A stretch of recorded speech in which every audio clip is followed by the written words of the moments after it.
اعوذ باللہ من الشیطان الرجیم بسم اللہ الرحمن الرحیم۔ عزیزان من، آج مارچ 1983 کی 4 تاریخ ہے اور درس قرآن کریم کا آغاز سورہ الواقعہ کی آیت 41 سے ہو رہا ہے، 56/41۔ آپ کو یاد ہوگا کہ سابقہ آیات میں جنت یا جنتی زندگی کی تفصیلات اور اس کی آسائشیں، آرائشیں، نعما، ان کا ذکر چلا آ رہا تھا۔ وہ تصویر کا ایک رخ تھا۔ اس کے بالمقابل جہنمی زندگی ہے، اور یہ آیات جو ہمارے سامنے آ رہی ہیں یہ جہنمی زندگی کا ذکر آیا ہے۔ اور جیسا کہ میں شروع سے یہ کہتا چلا آ رہا ہوں کہ جنت کی تفاصیل ہوں یا جہنم کے یہ تذکرے، یہ سارے تمثیلی انداز میں بیان ہوئے ہیں، مثالی طور پر، تشبیہی طور پر، سمبولیکلی جسے کہتے ہیں۔ یہاں جو لفظ آئیں گے وہ سچ مچ کی، جب آگ کہا جائے گا تو وہ یہ آگ سچ مچ کی جو چولہے میں جلاتے ہیں ہم، جو ہمارے ہاں جلتی ہے، یہ نہیں ہے۔ آگ استعارہ ہے ایک چیز کا کہ وہ شے جو جلا کر کچھ رکھ دے۔ اسی طرح سے میں نے جنت کی نما کے متعلق بھی کہا تھا۔ پھر یہ چیز بھی ذہن میں رکھیے جو میں بار بار کہتا چلا آ رہا ہوں کہ جنت ہو یا جہنم، جنت اور جہنم جسے آپ کہتے ہیں متعین طور پر، وہ تو ہو سکتا ہے کہ آپ کہیں آخرت میں کوئی اس قسم کی چیزیں ہوں گی، اگرچہ یہ بھی بڑا غور طلب مسئلہ ہے، لیکن بہرحال جنتی زندگی یا جہنمی زندگی اسی دنیا سے شروع ہو جاتی ہے اور یہیں سے پھر وہ مسلسل آگے چلتی ہے۔ ہر شخص اپنا جہنم آپ لے کے آگے جاتا ہے، اپنی جنت تیری پناہ ہے تیرے خون جگر میں، وہ اس کو ساتھ لے کر جاتا ہے۔ یہ کنٹینیوٹی ہے لائف کی، تسلسل ہے زندگی کا۔ تو یہ جب ذکر آئے گا، یہ جنت کا تو آ چکا اور پھر آتا رہے گا، جہنم کا ذکر جو آئے گا تو اسے آپ دیکھیں گے اس میں یہاں کی زندگی کی جہنمی زندگی جو ہے اس کو بھی سامنے لایا گیا ہے، اور اسی سے تو ہمیں احساس ہو سکتا ہے کہ آگے جا کے اس میں کوالیٹیٹیولی تو ایک ہی بات ہوگی، کیفیت کے اعتبار سے تو وہی ہوگی۔ ہو سکتا ہے کہ اس میں کوانٹیٹیولی شدید زیادہ، وہ شدت زیادہ ہو یا کچھ، ہم نہیں کہہ سکتے وہاں وہ کیسے ہوگی، لیکن ہم یہ جان سکتے ہیں کہ یہاں جہنمی زندگی جو ہے وہ کیسی ہوتی ہے۔ یہ اگر احساس ہو جائے ہمیں کہ جو ہم پہ بیت رہی ہے یہ جہنمی زندگی ہے، تو پھر اس سے نکلنے کے لیے کچھ سوچیں گے ہم۔ اور اگر یہ ہو کہ نہیں یہ ٹھیک بات ہے، ہم جیسے یہ جی رہے ہیں بالکل صحیح ہے، آگے بھی جائیں گے تو وہ رسول اللہ کی شفاعت ہمیں بچا کے جنت میں لے جائے گی، تو پھر تو راوی عیش لکھتا ہے جو جی میں آئے کرتے چلے جائیے۔ تو یہ ذہن میں رکھیے کہ یہ جہنم کے بھی جو قواعد قرآن بیان کرے گا، جہاں تک یہاں جہنمی زندگی کا تعلق ہے، اس میں اجتماعی طور پر قومیں بھی جہنم کے اندر ہوتی ہیں، ان قوموں کے اندر افراد بھی جہنم کے اندر ہوتے ہیں۔ قرآن میں جہنم کے لیے النار تو بہرحال ہر جگہ آیا، وہ تو اس کی کیفیت ہے، جلا دینے والی چیز۔ جہنم اور جہیم 2 لفظ آئے ہیں اس کے لیے، یہ عبرانی زبان کا لفظ ہے جہنم،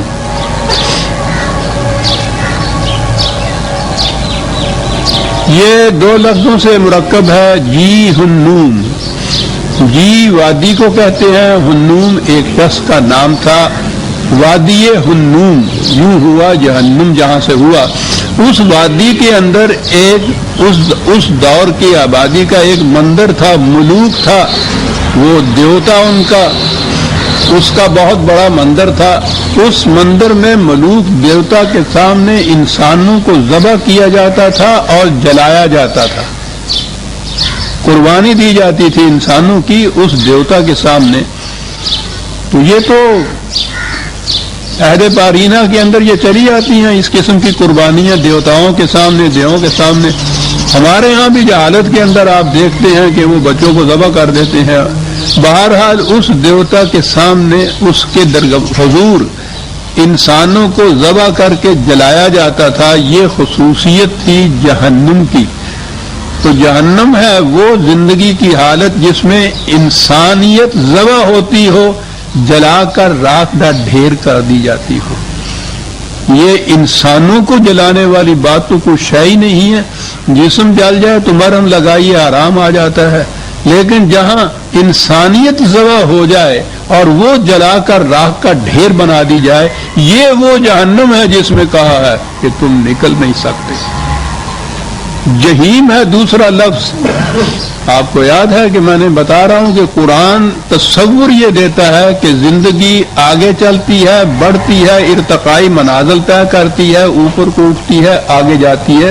یہ ایوولوشن کا پروسیس ہے لائف کا، اور اسی لیے یہ کنٹینیوٹی یا تسلسل جو ہے زندگی کا، وہ یہاں کی زندگی سے اگلی منزل ہے، کچھ اونچی منزل ہے اس سے ارتقاء کی.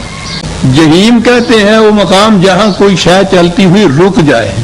تو جہاں کسی کی پروگرس رک جائے، نشو و نما رک جائے، آگے بڑھنا رک جائے، منزل جو ہے کھڑا ہو جائے، جامد ہو جائے، منجمد ہو جائے جس مقام کے اوپر بھی، وہ اس کی جہنمی زندگی ہے. اور یہی ہے زندگی جہاں پھر وہ جلانا شروع ہوتا ہے انسان کا. یہ کس چیز کا جلانا ہے؟ یہ جسموں کا جلانا نہیں ہے.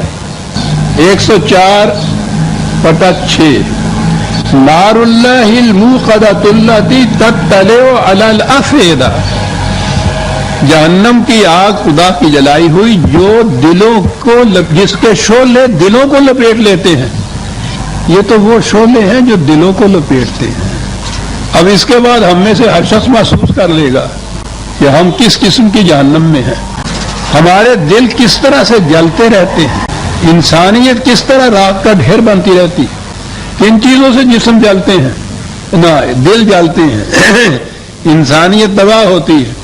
یہ جو عذاب ہے جہنم کا، قرآن نے کہا ہے کہ عذاب مہین کہیں کہا ہے، کہیں عذاب یخزیہ کہا ہے. جہاں انسان کو ذلیل کیا جائے، جہاں کسی انسان کو تذلیل ہوتی ہے، وہ جہنم کی زندگی ہے اس کی. اور اسی لیے جہنم کا جو داروغہ ہے اس کا نام مالک بتایا ہے. جہاں بھی کوئی ایک انسان دوسرے انسان کا حاکم اور اس کا مالک اور اس کا آقا بن جائے، ظاہر ہے کہ اس کا نتیجہ جو ہے تذلیل ہے، تحقیر ہے، عذاب الہون ہے، عذاب مہین ہے، ذلت کا عذاب. اب یہ دیکھ لیا نا کہ وہ جو دلوں کو لپیٹتے ہیں شعلے جس آگ کے، وہ آگ کیا ہے؟ تذلیل انسانیت ہے. یہ بھوک پیاس بیماری یہ چیزیں، یہ ایسا عذاب نہیں ہوتی، یہ تو فزیکل چیز ہے. وہ جو دلوں کو لپیٹتی ہے چیز، وہ تذلیل ہے انسانیت. تو جہنم میں سب سے بڑی چیز جو ہے یہ جو میں نے ابھی عرض کیا ہے کہ وہاں کا داروغہ جو ہے اس کو مالک کہا گیا ہے. ایک انسان کا مالک دوسرا انسان، یہ تو وہی سلیوری اور غلامی اور لونڈیوں کی زندگی کی بات ہے، انسان کی تو بات نہیں. اور جو ہی ایک کوئی مالک ہوا کسی دوسرے کا تو ذلیل، تو اس کے بعد فوراً وہی وہ آ ہی جاتا ہے حیوانی سطح کے اوپر، انسانی سطح کے اوپر وہ رہتا ہی نہیں. ملکیت تو حیوانات کے اوپر ہوتی ہے، انسان کی ملکیت دوسرے انسان پر، انسان کی حکومت دوسرے انسان پر. یہ جو زندگی ہے یہ جہنم کی زندگی. اور جو میں نے عرض کیا ہے کہ وہ آگے آنے والی جہنم اپنے مقام پہ برحق، پھر میں بار بار یہ کہتا چلا جاؤں کہ وہ اس سے انکار نہیں، لیکن یہاں بھی جہنم ہے. قرآن کہتا ہے وَمَا هُمْ عَنْهَا بِغَائِبِينَ، تم تو اسے نہیں دیکھ رہے، وہ تمہیں سب کو دیکھ رہی ہے. وہ تو یہاں دیکھ رہی ہے جہنم، ہماری آنکھیں بند ہیں. تو کہتا ہے کہ تم غافلین ہو، آنکھیں بند کیے ہوئے ہو، جو جہنم کو دیکھ نہیں رہے. جہنم یہاں موجود ہے. اِنَّ جَهَنَّمَ لَمُحِيطَةٌ بِالْكَافِرِينَ، نہ ماننے والوں کو گھیرے ہوئے ہے چاروں طرف سے. وہ تو جہنم گھیرے ہوئے ہے. اگر یہ تصور ذہن میں آ جائے کہ وہ زندگی جس میں تذلیل انسانیت ہے، جس میں انسان دوسرے کا مالک بنتا ہے، وہ اس کا مملوک بنتا ہے، وہ آقا بنتا ہے، یہ معصوم بنتا ہے، جہاں تذلیل ہوتی ہے انسانیت کی، تو یہ جہنم ہے۔ وہ کہتا ہے کہ تم آنکھیں بند کر کے بیٹھے رہو، اپنے ذہن میں سمجھو کہ نہیں ہم تو بڑی جنت کی زندگی، عیش کی زندگی بسر کر رہے ہیں، الگ بات ہے۔ تم نہ دیکھو، جہنم تمہیں دیکھ رہی ہے، گھیرے ہوئے ہے چاروں طرف سے جہنم۔ تو وہ تو آج کی بات ہے جو وہ گھیرے ہوئے ہے۔ اس تصور کو ذہن میں لے کے برادران عزیز چلتے پھرتے اٹھتے بیٹھتے کبھی سوچئے گا کہ کتنے شعلے ہیں جو ہمارے دلوں کو جلا رہے ہیں، کس کس قسم کی وہ آگ ہے جو بھڑکائی ہوئی جا رہی ہے، جو محیط ہے چاروں طرف سے ہمارے۔ وما ہم بخارجین من النار، ہزار چاہیں گے کہ اس سے نکل جائیں، نکل بھی نہیں سکیں گے وہاں سے۔ ایک مقام کے اوپر ہے کہ کوشش بھی کریں گے، ابھرنے کی بھی کوشش کریں گے، دھکا دے دیا جائے گا، پھر وہیں اسے کہا جائے گا کہ ویزا نہیں مل سکتا۔ یہ تشریحات ہیں قرآن کے اندر موجود ہے۔ یہ احساس اگر ہو جائے جو قرآن نے جہنم کی تفاصیل بتائی ہیں، آج کی زندگی میں اگر ہم ان کو محسوس کرنا شروع کر دیں تو پھر تو بہرحال کچھ کوشش کرے نا اس جہنم سے نکلنے کی۔ اور اگر اس جہنم کا احساس ہی نہ ہو تو پھر تو سوال ہی نہیں۔ اچھے والے بیٹھے ہیں، سب کھانے کو مل رہا ہے، سونے کو مل رہا ہے، ٹھیک ہے جی۔ اس مقام کے اوپر یہ کہا قرآن نے، اس زندگی کے متعلق کہا کہ اس میں نہ زندگی ہوگی نہ موت ہوگی۔ یعنی من کبھی بیٹھ کے سوچئے گا کہ یہ کیا کیفیتی قرآن بیان کر رہا ہے، نہ زندہ ہے وہ نہ مرتا ہی ہے اس میں۔ دوسرے مقام پہ ہے کہ موت چاروں طرف سے آتے دکھائی دے گی لیکن موت آئے گی بھی تو نہیں۔ ہم نے چاہا تھا کہ اندوہ وفا سے چھوٹے، وہ ستمگر میرے مرنے پہ بھی راضی نہ ہو، چاروں طرف سے موت آتی دکھائی دے گی، مرے گا بھی نہیں، مر جائے تو جان چھوٹ جائے، لیکن یہ تو ابدی جہنم ہے، جب تک سانس ہے۔ قید حیات و بندے غم اصل میں دونوں ایک ہیں۔ موت سے پہلے آدمی غم سے نجات پائے کیوں؟ یہ جہنم ہے۔ وما ہم بخارجین من النار، بات تو ساری احساس کی ہے، احساس ہو جائے کہ واقعی یہ جہنم ہے۔ یہ بار آگ کی تپش اگر کہیں زیادہ لگنی شروع ہو تو دیکھتے ہیں نا آپ کس طرح بھاگ کے دوسری طرف چلے جاتے ہیں، کچھ تو دعویٰ کرتے ہیں اس سے بچنے کا۔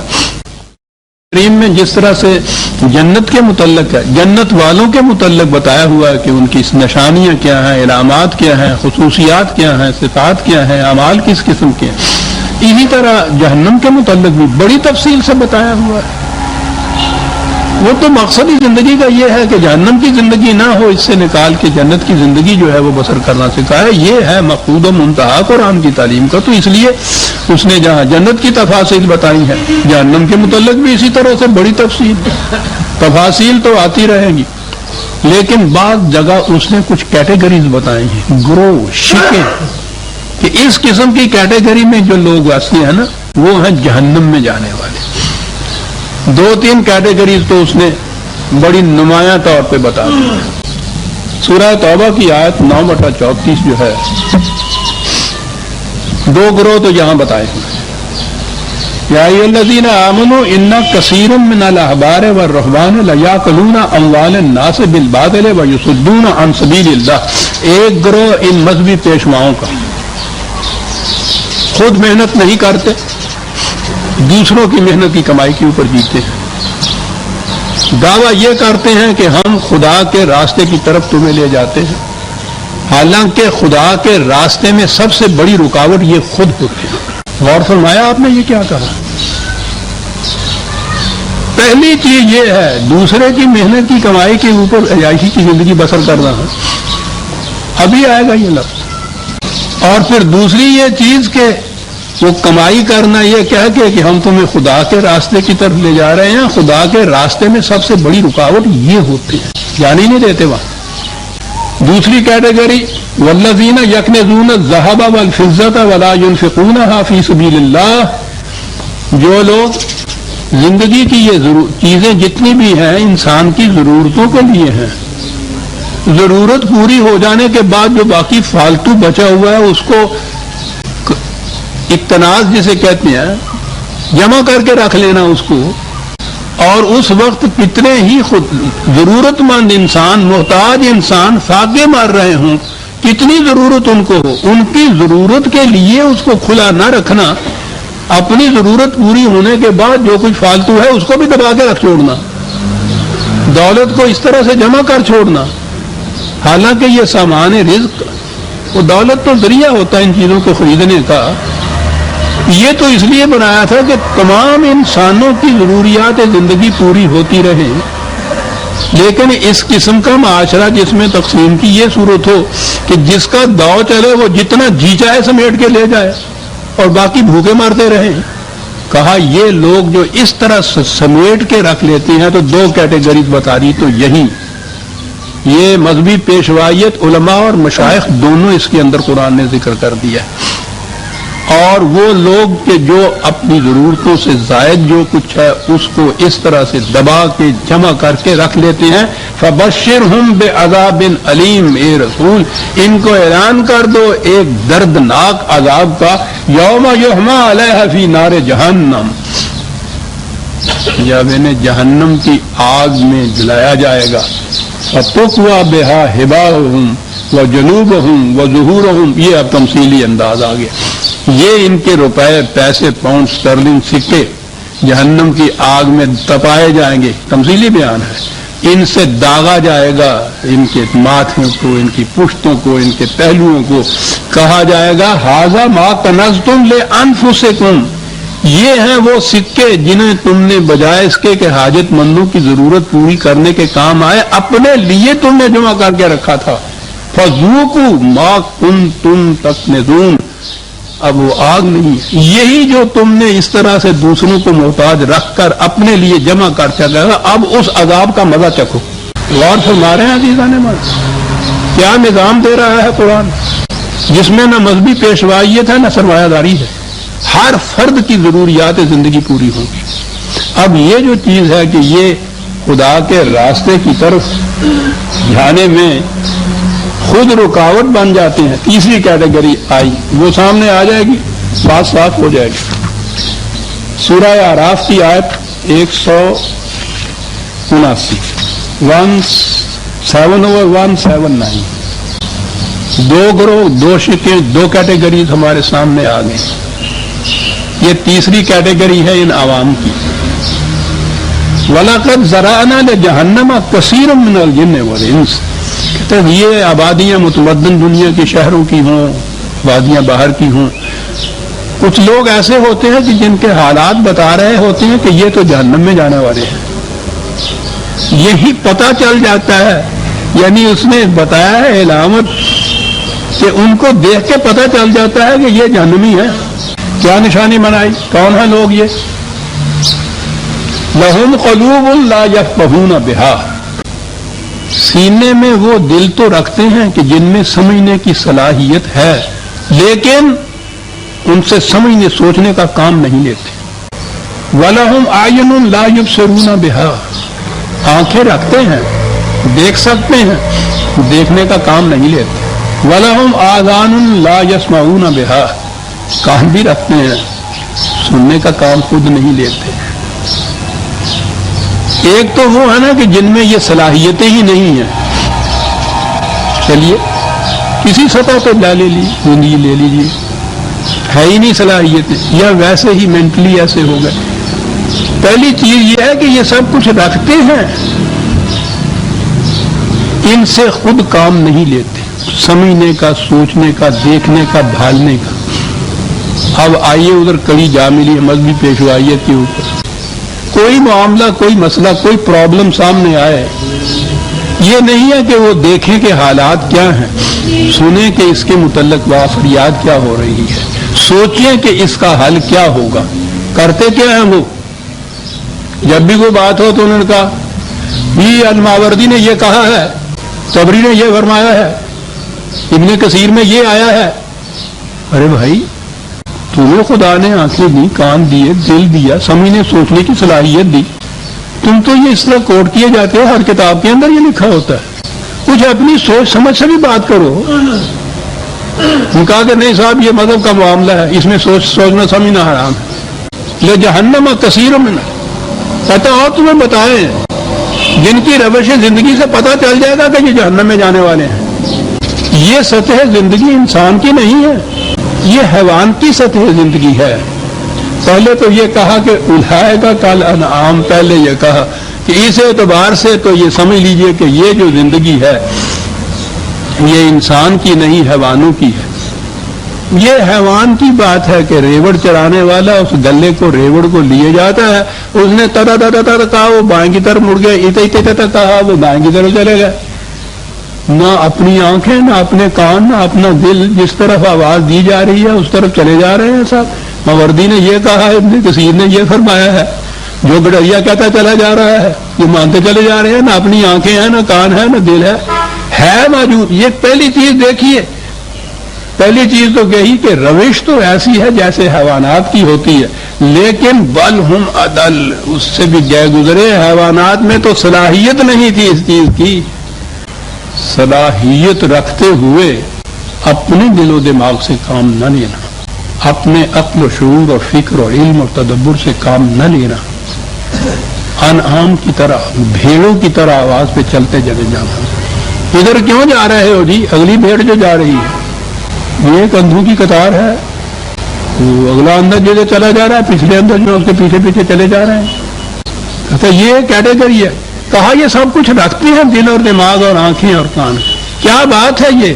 پہلے کہا حیوان ہے، کہا نہیں ان سے بدتر ہے اولئک هم الغافلون. یہ سب کچھ رکھنے کے باوجود ان سے کام نہیں لیتے، وہ غفلت میں رہتے. اور کیٹیگری جو ہے ان کو تو افسر دست چھوڑ دیجیے. یہ 3 کیٹیگریز ہی لے لیجیے.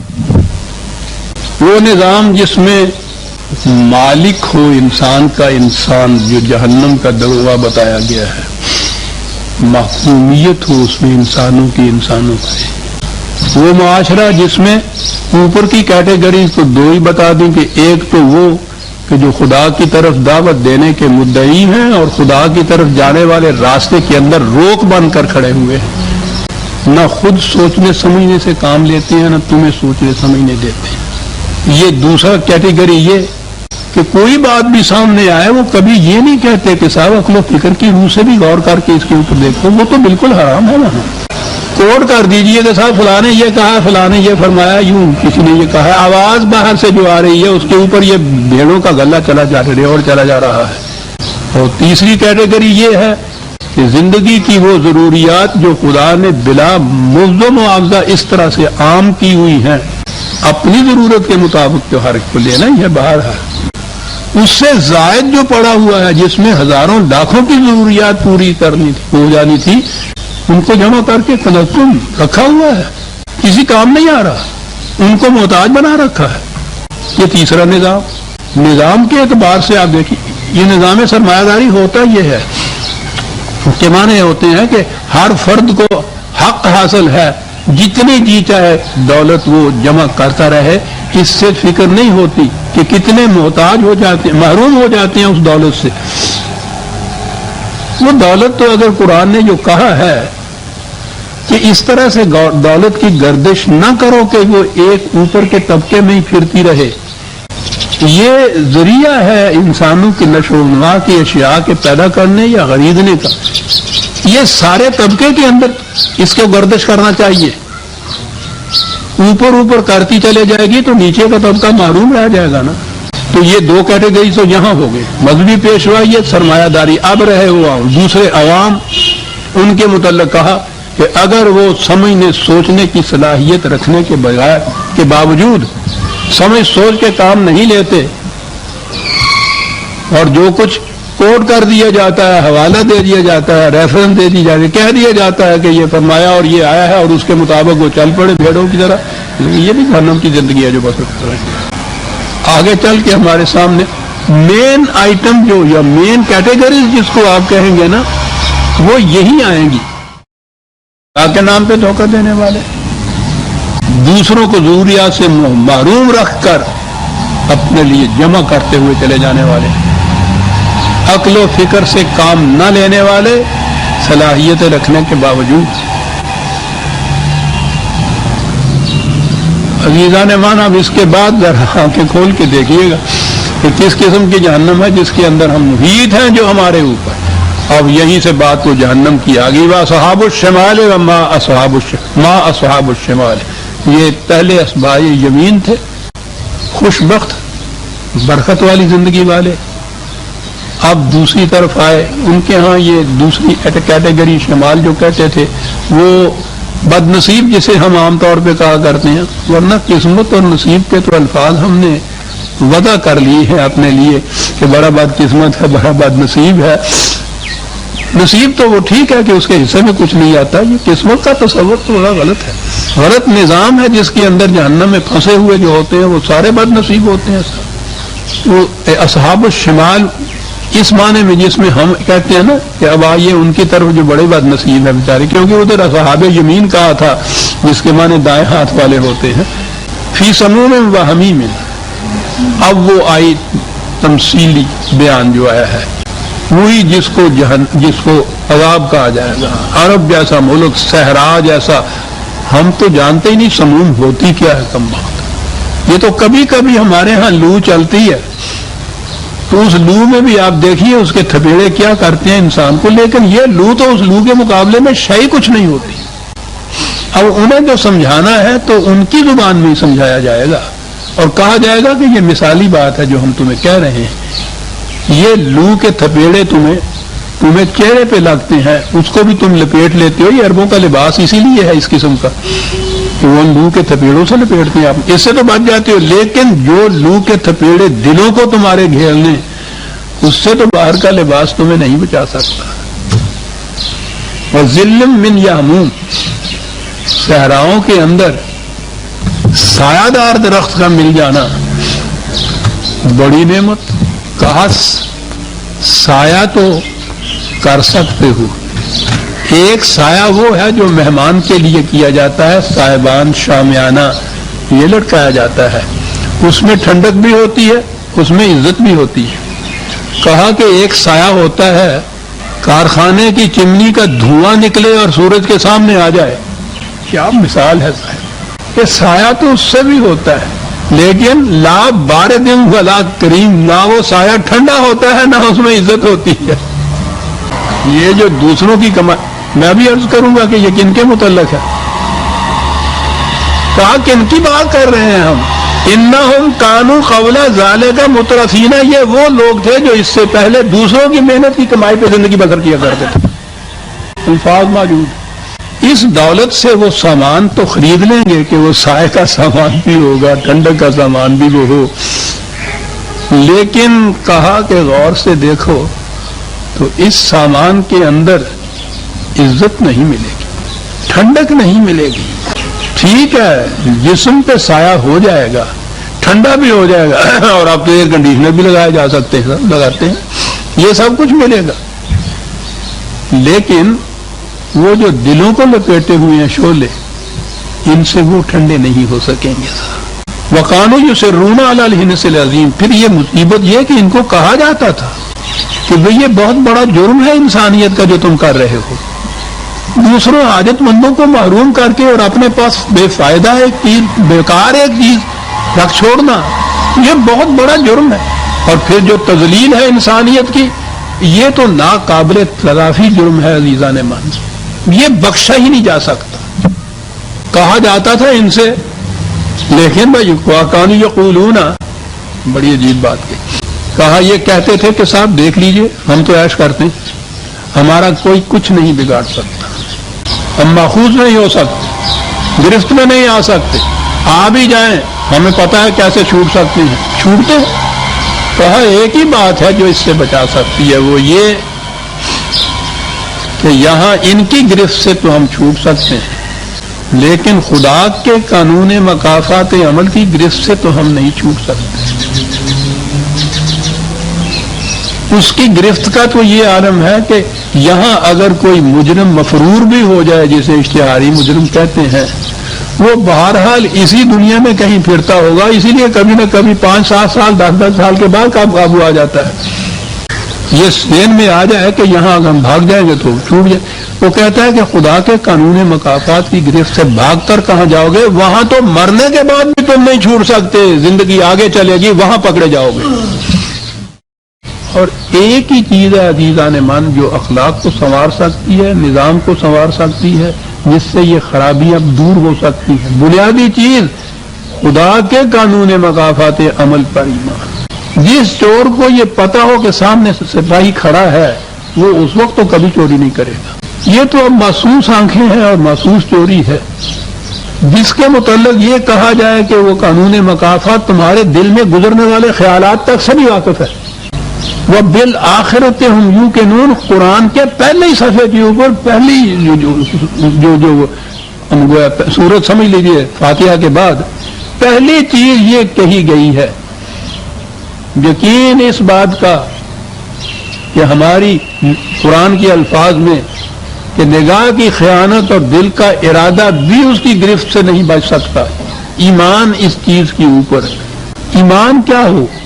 وہ چور کا ایمان کہ وہ سپاہی دیکھ رہا ہے. اس قسم کا اگر ایمان ہے کہ خدا کا قانون ایسی نگاہ رکھتا ہے مجھ پر، اس سے ہی اصلاح ہو سکتی ہے. قوانین سازی سے نہیں، پولیس بڑھانے سے نہیں. اس سے جسموں کو گرفتار تو کیا جا سکتا ہے، ارادوں کو نہیں کیا جا سکتا، دلوں کو نہیں کیا جا سکتا. اور انسان کا سارا عمل تو ارادوں کے اوپر مبنی ہوتا ہے. ارادہ یہ ہو جائے کہ میں نے کسی کی چیز نہیں چرانی، بڑی ہوئی ہو چیز تو اس کو نہیں اٹھا سکتا آدمی پر. ارادہ ہو تو چرانی ہو، ہزار طریقے ہزار بہانے نکلاتے ہیں اس. یہ جو مستقل ارادہ اس چیز کا جسے میں نے کہا ہے نا، یقین جس کو کہا جاتا ہے، یہ ہے بالآخرت ہم یوقنون. کہا ان سے یہی ہے کہ یہ جو اس طرح مترفین کی زندگی بسر کرتے تھے، دوسروں کی محنت کو سلب کر کے غصب کر کے لے جاتے تھے اور اس میں آپ عیش لاتے تھے، یہ ان کی بات کی جا رہی ہے کہ کہتے یہ تھے کہ ہمیں کون پکڑ سکتا ہے. دوسرے مقام پہ ہے کہ ان سے کہو کہ صاحب خدا کیا کہنے لگا کہ کوئی بات نہیں، میں نے انتظام کر رکھا ہوا ہے، تم دیکھو گے مولا چاہے گا ہم وہاں بھی عیش ہی کریں گے. میں نے جتنی حرام کی کمائی ہے نا، جتنی دولت، میں نے ایک مسجد بنوا دی ہے اس میں سے، ادھر کا تو میں نے کر لیا انتظام. قرآن میں یہ ہے کہ یہ کہتے ہیں کہ تم دیکھو گے ہم وہاں بھی عیش کریں گے، کیونکہ انہیں بتایا گیا ہے کہ جو یہاں مسجد بنا دے گا وہاں زمرد کا گھر بنے گا. وہ تو پہلے بن چکا ہوا ہے، وہ کسی اور کو دیا بھی نہیں جا سکتا، وہ کرایہ دار بھی اس میں نہیں ہوگا، خالی ہوگا پڑا ہوا. وہاں چابی ہمارے پاس ہوگی، جائیں گے کھول کے بیٹھ جائیں گے. کیا بات ہے قرآن کی کہ تم دیکھو گے ہم وہاں بھی عیش کریں گے. ان سے کہا کہ یہ ہے وہ چیز کہ پہلی تو بات ہی یہ کہ نہیں صاحب مر جانا، مرنے کے بعد کس کا پھر اٹھنا، کس کا پھر آگے جانا. آئزا متنا و کننا ترابم و عظام آئنا لمبعوثون و آباؤنا الاولون. کیا کہہ رہے ہو تم کہ ہمارے جو پہلے مر گئے ہیں وہ بھی اس طرح سے زندگی آگے چلے گی، اٹھیں گے، ہم مر جائیں گے، مرنے کے بعد اس کی گرفت میں آ جائیں گے. کیا کہہ رہے ہو تم؟ اس قسم کی باتیں کر رہے ہو. قل ان الاولین والآخرین لمجموعون الی میقات یوم معلوم. ان سے کہو کہ سوال ہی نہیں ہے کوئی پہلے مر گیا ہے یا بعد میں مر گیا ہے. یہ بات بھی نہیں ہے کہ جسم ہڈیاں تمہاری جو ہیں وہ چورا چورا ہو گئی ہیں، جسم گل سڑ گیا ہے. یہاں جسم کا سوال ہی نہیں ہے. شعلے تو وہ دل کو لپیٹتے تھے اور وہ دل تو ہم آگے لے جائیں گے. یعنی دل کے معنی یہ لوتھڑا گوشت کا نہیں ہے جس کو یہ کلینکلی ہارٹ کہا جاتا ہے، جس کے بند ہو جانے سے موت ہو جاتی ہے. وہ تو آگے جائے گا، اس کو انسان کہا جاتا ہے. ثم انکم ایھا الضالون المکذبون. ہے اس زندگی کو، خدا کے قانون مکافات کو جھٹلانے والوں، غلط راستے پہ چلنے والوں، وہاں تمہیں یہ نظر آ جائے گا کہ یہ کہنے والے ٹھیک کہتے تھے تمہیں کہ یہ گرفت مواخذہ ہے خدا کے قانون میں. اس وقت تمہیں آنکھوں سے نظر آ جائے گا. وَبُرِّزَتِ الْجَحِیمُ لِمَن یَرَىٰ. قرآن کہتا ہے جہنم ابھار کر سامنے لایا جائے گا ان کے لیے جو اب دیکھنے کی آنکھیں رکھتے ہوں. ہے تو اب بھی موجود، لمن یرا، جو اس کو دیکھنے کا. وہاں یہ کہا جائے گا، پھر وہی ذرا سی تفصیل ہے اور یہ عجیب چیز ہے. لَآكِلُونَ مِن شَجَرٍ مِّن زَقُّومٍ.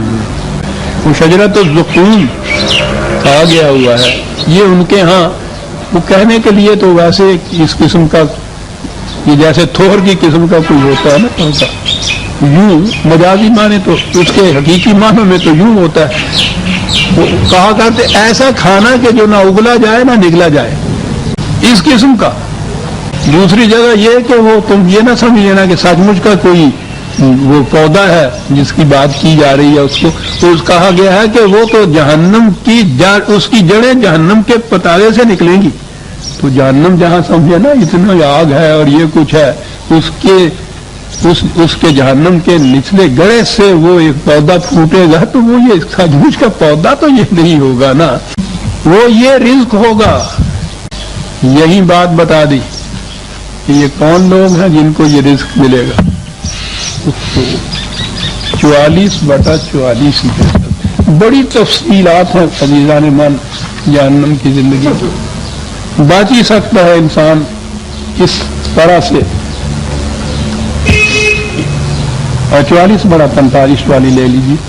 ان شجرۃ الزقوم طعام الاثیم، پہلی بات تو یہ کہتی، یہ زقوم یہ رزق کن کا ہے؟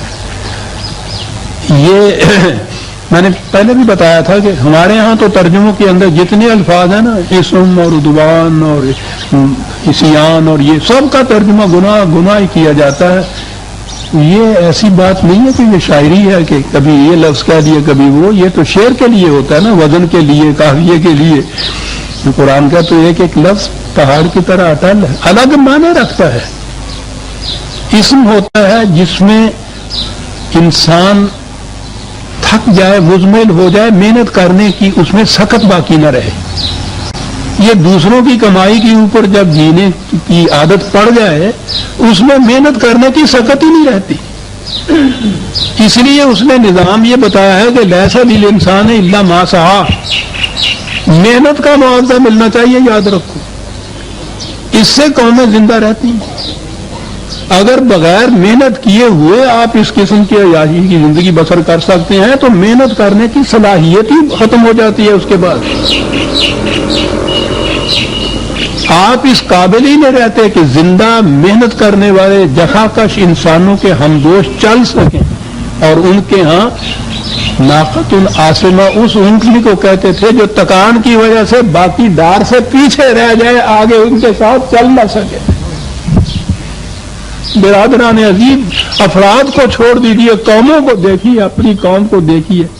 زندہ قومیں جو اس سطح پہ جو زندہ قومیں ہیں، فزیکلی بھی جو زندہ قومیں ہیں، میٹیریلی بھی جو زندہ قومیں ہیں، ہم تو ان کے ساتھ چلنے بھی قابل نہیں رہے۔ ہم سے زیادہ ناقۃ و ناصمۃ کون ہوگا؟ تھکی ہوئی اونٹنی کون ہوگی؟ قافلہ آگے جا رہا ہے، ڈار آگے جا رہی ہے، ہم ان کے ساتھ نہیں چل سکتے کہ تھک چکے ہوئے۔ کیسے تکان آتی ہے؟ محنت کرنی چھوڑ دی جائے اگر تو۔ کہا کہ یہ جو تھا آکلون شجرۃ من زقوم طعام الاثیم، اس کو دیا جائے گا، یہ انہیں دیا جائے گا اور کہا جائے گا ذق، بڑی زور کا ظالمان کام جانے، ذق، ٹھونسا جائے گا اس کے منہ میں، کہا جائے گا۔ یہ لفظ ہی آپ دیکھیں، یہ ذق کا لفظ جو قرآن میں، وہ تو ایک لفظ کے اندر بحق آتی ہے انداز قرآن کا، لفظ میں تصویر کھینچ دیتا ہے۔ ٹھونسا جائے، کھایا نہ جا سکے، نگلا نہ جا سکے، اس سے کہا کہ چکھو، چکھنا پڑے گا۔ کیوں؟ انا کا انت العزیز الکریم، وہاں تو بہت بڑا آنریبل بنا پھرتا تھا سر، اپنے آپ کو بڑا صاحب عزت بنا رہا تھا، عزیز بھی کہ میں بڑی قوتوں کا مالک ہوں، کریم بھی سمجھتا تھا کہ صاحب میں بڑا باعزت ہوں سر۔ دولت جب معیار ہو جائے آپ کے ہاں، قوت کی، عزت کی، محنت کرنی چھوڑ دیتا ہے آدمی پھر، اسیم ہو جاتا ہے۔ یہ دیکھیے، یہ طعام اسیم کہا گیا ہے۔ کھانے کی تو صلاحیت یہ ہے نا کہ کھائے تو توانائی آئے انسان کے اندر، قوت آ جائے، چلنے کی طاقت آ جائے۔ بیمار کے بعد بھی کہتے ہیں کہ صاحب انہوں کوئی کھلاؤ پلاؤ ہے، تھوڑا جہا تندرست ہوئے۔ طعام جو ہے صحیح، اس کا یہ نتیجہ ہونا چاہیے۔ لیکن ایک طعام وہ ہے کہ اس کے بعد اور زیادہ توانائی کام ہو جائے، وہ یہ ہے طعام جو دوسروں کی محنت کے اوپر آدمی کھاتا ہے، اس کی توانائی اسی طرح کم ہوتی چلی جاتی ہے۔ خواہ وہ فرد ہو، خواہ وہ قوم ہو، صحیح کی اس کے اندر ہمت ہی نہیں رہتی، پھر محنت کر کے کھانے کی عادت ہی نہیں رہتی اس کے لیے۔ تعامل اصیل قرآن ہے، یہ ہے وہ رزق جس کو زقوم کہا گیا ہے۔ ذق انک انت العزیز الکریم، یہ ہے وہ دولت کے انبار ہیں، بہت بڑا صاحب قوت اور صاحب عزت کریم کے ساتھ ہے کہ بڑا معزز سمجھتا تھا۔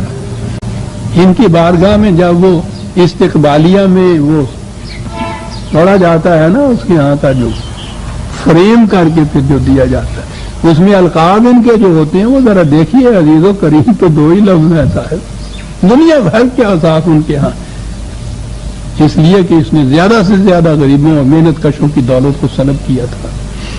ذق انا کا انتن، عربی جاننے والے جانتے ہیں کہ پہلے انا کا بھی کہا پھر انتا بھی کہا، اس میں بڑی شدت سے ایک چیز بیان کی جاتی ہے، ہاں اس کو بہت بڑا بنا پھرتا تھا، مترفین میں اس کا طبقہ تھا۔ یہ ہے وہ رزق عزیزان من، اور جس کے متعلق وہ کہا گیا تھا کہ اے طائر لاہوتی، اس رزق سے موت اچھی جس رزق سے آتی ہو پرواز میں کوتاہی۔ یہ پرواز میں کوتاہی آ جاتی ہے، اس رزق سے محنت کرنے کی عادت ہی نہیں رہتی، پھر وہ فرد بھی اس طرح سے مزمل ہو جاتے ہیں، اس کے قبا قومیں بھی اس طرح سے تباہ ہو جاتی ہیں، دوسری قوموں کے ہمدوش چلنے کے وہ قابل ہی نہیں رہتی۔ اس طرح سے اگر مانگ تانگ کے کہیں سے روٹی کھا کے گزارا بھی کیا، لیکن اس رزق سے اور توانائی کام ہوتی چلی گئی، اس رزق سے موت اچھی، کیا بات کیا ہے، یہ شخص ہے، یہ ہے شجرۃ الزقوم عزیزان من، فمالئون منہ البطون۔ ٹھیک ہے، پیٹ تو بھر جائے گا، توانائی نہیں آئے گی اس سے۔ کیا اشارہ ہے، فزیکلی آپ لیں گے ان کے ہاں تو ڈھیر لگے ہوئے ہوں گے دولت کے، انسانیت کی رمق اس سے نہیں خریدی جا سکے گی۔ فشاربون علیہ من حمیم، پینے کے لیے بھی قرآن نے دو ہی قسم عذاب میں پانی بتائے ہیں، اور وہ پودوں کی مثال دے کے بتائے۔ ایک تو ابلتا ہوا پانی، پودا کھیتی اس کی زندگی پانی پہ ہوتی ہے، اسی سے وہ پھوٹتی ہے کوپر، اسی سے وہ بڑھتا پھولتا پھلتا ہے، لیکن اگر کھولتا ہوا پانی ڈال دیا جائے اچھا بھلا پودا بھی جھرمر ہو کے رہ جاتا ہے۔ اور دوسری طرف قرآن نے ایک دفعہ کہا کہ اگر وہ برفیلا پانی، برف جیسا یخ بستہ پانی ہو، جب بھی مرجھا جاتا ہے وہ، افراط و تفریط دونوں مار دیتی ہے۔ اس نے کہا ہے کہ افلاس سے بھی قومیں تباہ ہوتی ہیں، اس نے کہا ہے افراط زر سے بھی قومیں تباہ ہوتی ہیں۔ نہ کھولتا ہوا پانی اس کے لیے مفید ہوتا ہے، نہ یک بستہ مفید ہوتا ہے۔ کہا کھولتا ہوا پانی، فشاربون شرب الہیم۔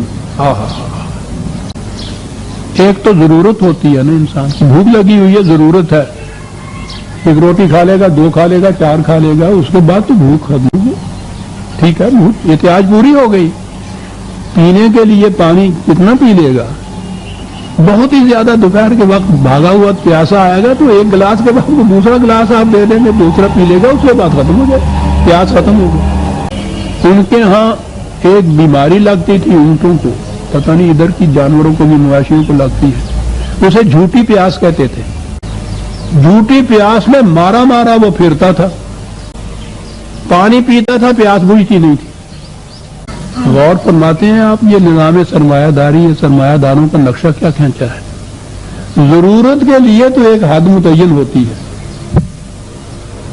اس سے زیادہ کتنا کروڑ پتی کیوں نہ ہو صاحب، وہ بھی اگر وہ بھوک اس کی 2 روٹی کی ہے 3 نہیں کھا سکتا، لیکن روپے کروڑوں بینک میں جمع کرتا چلا جاتا ہے، اس کی حد نہیں ہوتی۔ یہ کیا ہے، الہاکم التکاثر حتی زرتم المقابر۔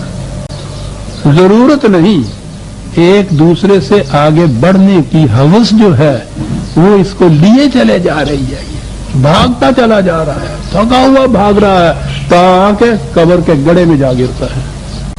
کہا کہ وہ پانی جو ہے وہ اس پیاسے اونٹ کی مانند ہے ان کی کیفیت. پانی پیتا ہے پیاس بجھتی نہیں ہے. ان کی پیاس وہ حقیقی پیاس نہیں ہے جو 1 یا 2 گلاسوں سے بجھ جائے. وہ تو شرب الہیم ہے. اس اونٹ کی پیاس ہے کہ جس کی پیاس بجھتی نہیں ہے. الہاکم التکاثر حتی زرتم المقابر. ایک ریس لگی ہوئی ہے زیادہ سے زیادہ دولت جمع کرنے کی. چلے جا رہے ہیں, بھاگے چلے جا رہے ہیں اس کے پیچھے جناب ہیم کی طرح, اس اونٹ کی طرح جس کی پیاس بجھتی نہیں ہے. حتی زرتم المقابر, تاں کے قبر کے گڑھے میں جا پڑتے ہیں. یہ ہوگا وہاں ھذا نزلہم یوم الدین. نتائج کے برآمد ہونے کا جو وقت آئے گا اس میں اس انداز کی ان کی مہمانی ہوگی کہ یہ بہت بڑا اپنے آپ کو معزز اور آنریبل سمجھا کرتا تھا. ہاں ایک لفظ اور, نحن خلقناکم فلولا تصدقون. بات اب دلائل پہ آ گئی آگے کہ بات جو تم کہتے ہو کہ اس مرنے کے بعد کی پھر تم زندگی کو کہہ رہے ہو. قرآن اس کے لیے محسوس اور مشہود مظاہر سے دلائل دیتا ہے. اسی زندگی کی یہ جو فزیکل لائف ہے دلائل دیتا ہے اس کی. یہ نہیں کہتا کہ وہ اسی قسم کی ہے لیکن دلائل دیتا ہے. کہتا ہے پہلی چیز جو ہے کہ تمہیں یہ معلوم ہے یہ کہنے والا کون ہے کہ زندگی آگے چلے گی. یہ کہنے والا وہ ہے کہ جس نے تمہیں پیدا کیا نہ لے کہ تم تھے ہی نہیں. کیا دلیل ہے؟ جو عدم سے وجود میں لا سکنے کے قابل ہے. جو تم کہتے ہو وہ تو یہی ہے نا کہ یہ جسم تمہارا جو ہے ہڈیاں بوسیدہ ہو جائے گا, ہڈیاں بوسیدہ ہو جائیں گی, گل سڑ جائے گا. چلیے ان لوگوں سے بھی پوچھئے تو مادہ تو انڈسٹرکٹیبل ہوتا ہے, یعنی معدوم نہیں ہوتا.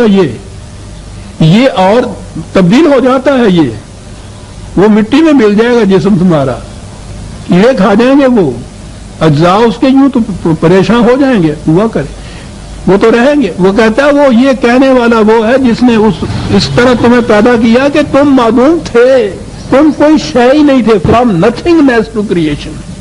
اس کے لیے کیا مشکل ہے کہ جسے تم کہتے ہو کہ موت آ گئی, ہڈیاں گل سڑ گئی اور تمہیں زندگی دے دے. وہ سوچو تو صحیح, اس پہ مانتے ہو نا اس چیز پہ کہ واقعی اس حالت سے اس نے تمہیں زندگی دی اور انسان بنایا اور یہ زندگی قائم ہے. وہ کہنے والا یہ کہہ رہا ہے, تم کس طرح سے جھٹلا سکتے ہیں اس کو؟ فلولا تصدقون. اور آگے پھر اس کی تشریح چلتی ہے اسی دلیل کی. عزیزان مان آج کا وقت ہو گیا, ہم سورہ الواقعہ کی آیت 57 تک آ گئے ہیں. 58 سے آئندہ لیں گے. ربنا تقبل منا انک انت السمیع العلیم. شکریہ.